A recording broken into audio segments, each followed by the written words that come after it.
Hello, ನಮಸ್ಕಾರ ಎಲ್ರಿಗೂ. ಇವತ್ತು ನಮ್ಮೂರ್ ಮಠಕ್ಕೆ ಒಬ್ರು ಸೆಲೆಬ್ರಿಟಿ ಬಂದಿದ್ದಾರೆ. ಇವರು ಬಿಗ್ ಬಾಸ್ 11 ನ ಕಂಟೆಸ್ಟೆಂಟ್ ಆಗಿದ್ರು. ಒಂದು ಪ್ರಮುಖ ಧಾರಾವಾಹಿಯ ನಟಿಯಾಗಿ ನಟಿಸಿದ್ದಾರೆ. ಇವರು ಬಿಗ್ ಬಾಸ್ ಬಗ್ಗೆ ಏನೆಲ್ಲ ಹೇಳಿದ್ದಾರೆ ನೋಡೋಣ, ಬನ್ನಿ ಮಾತಾಡ್ಸೋಣ.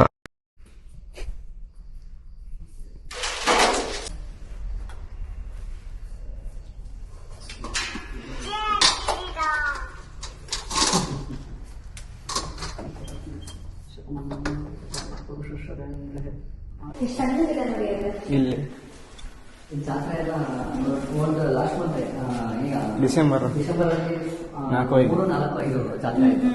ಈ ಸಲ ಪ್ರೇಮ ಮಾಡಿ ಬಂದಿದ್ರು. ಲಾಸ್ಟ್ ಟೈಮು ಅನುಶ್ರೀ ಸೋನಾಲ್ ಬಂದಿದ್ರು. ಅದ್ರ ಲಾಸ್ಟ್ ಟೈಮ್ ಅನುಶ್ರೀ. ಜನ ಹೇಳ್ತಾರೆ 99% ಅಂತ. ನಿಮ್ಗೆ ಅನ್ಸುತ್ತೆ? ಒಳಗಡೆ ಹೋಗಿದ್ರು ಬಿಗ್ ಬಾಸ್ ಮನೆಗೆ ಒಂದು ವಾರ ಇದ್ದು ಬಂದ್ರೆ ಅವನು ಆಟ ಹೆಂಗೆ ಆಡ್ತಿದ್ದಾನೆ, ಅವ್ರ ವ್ಯಕ್ತಿತ್ವ ಹೆಂಗಿದೆ ಅನ್ಸುತ್ತೆ? ಮನೆ ಒಳ್ಳೆ ವ್ಯಕ್ತಿತ್ವ, ಅವರು ತಮಾಷೆ ಮಾಡ್ತಾರೆ. ಅದು ಬಿಟ್ರೆ ಒಬ್ರಿಗೆ ಹಾಮ್ ಮಾಡಬೇಕು ಅನ್ನೋ ಮನಸ್ಥಿತಿ ಇಲ್ಲ ಅವ್ರಿಗೆ.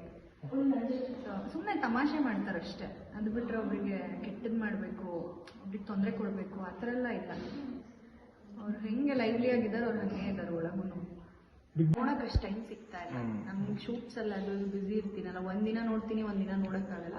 ಬಟ್ ನಾನು ಒಳಗಡೆ ಹೋಗಿರೋದ್ರಲ್ಲಿ ನನಗೆ ಪರ್ಸನಲಿ ಇಷ್ಟ ಆಗಿದ್ದು ಅಂತಂದ್ರೆ ಗಿಲ್ಲಿ ಮತ್ತೆ ರಕ್ಷಿತಾ ಮತ್ತೆ ರಘು ಸರ್. ಗಿಲ್ಲಿ ಮತ್ತು ರಘು ಬಾಂಡಿಂಗ್ ತುಂಬಾ ಚೆನ್ನಾಗಿ ಹೋಗ್ತಿತ್ತು. ಒಂದು ಚಪಾತಿ ಪೀಸನ್ನು ಕೊಡೋದಕ್ಕೆ ಮನೇಲಿ ಒಂದ್ 10 ನಿಮಿಷಕ್ಕೆ ಜಗಳ ಆಗತ್ತೆ, 10 ನಿಮಿಷ ಆದ್ಮೇಲೆ ಮತ್ತೆ ಒಂದಾಗ್ತಾರೆ.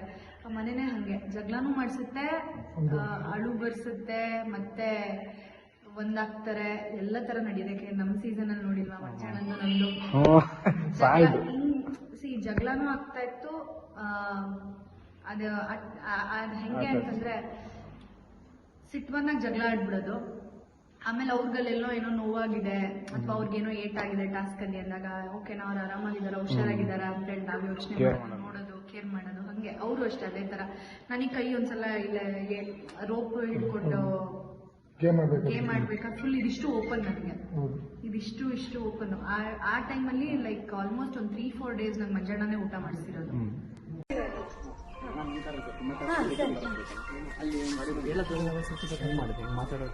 ಹೇಳ್ತೀನಿ ನಿಮಗೆ ಹೇಳ್ಬೇಕಲ್ಲಿ.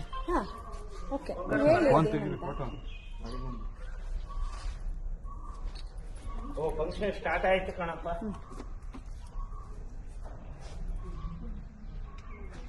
ಓಕೆನಾ? ಥ್ಯಾಂಕ್ಸ್.